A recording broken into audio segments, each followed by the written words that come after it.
It's well known that the book of Psalms was composed by King David. And if you open up a book of Psalms, you're going to see that many chapters mention King David by name.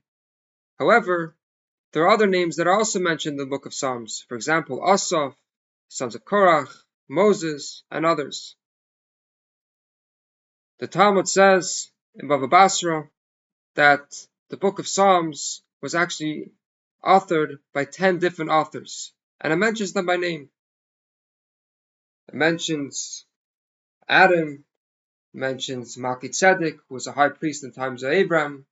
It mentions Abraham, although it doesn't say Abraham in the book of Psalms, but when the book of Psalms mentions a son, the Talmud says this refers to Abraham. The book of Psalms was composed by Moses. It was composed by Heman, Yedusan, and Asaph, who were different Levites who served in the orchestra of the Holy Temple. And it was composed by 3 of the sons of Korach. Now, the Gemara says in Psachim that the entire book of Psalms was composed by King David. Now, how does this fit with this, that the book of Psalms mentions other authors?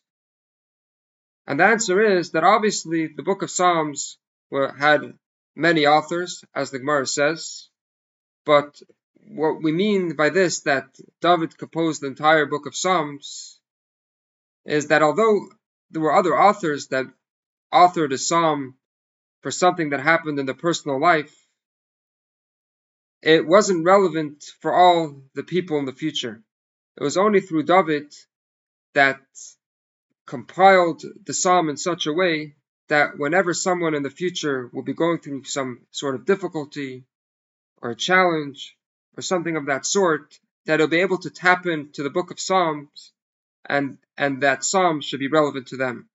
So that's why the book of Psalms is called the book of David, who was known in Tanach as being Noim Zmir Sisrael, the sweet singer of Israel.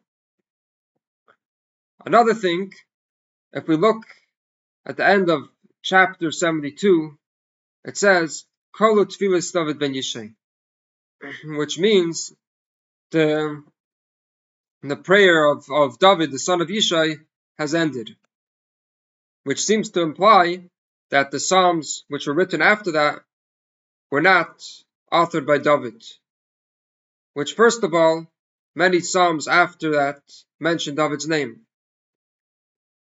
The commentaries explain that it's not that after chapter 72 the authors were no longer authored by David, but if we pay attention to the wording of the psalm, it says the prayers of David have ended, which means to say that the prayers up to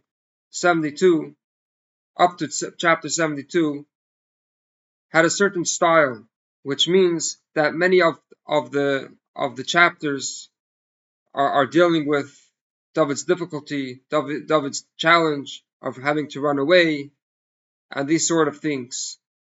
So they're all prayers of David. However, the Psalms after that were much more joyous and had to do with praising God and thanking God for all the good that He has done to us.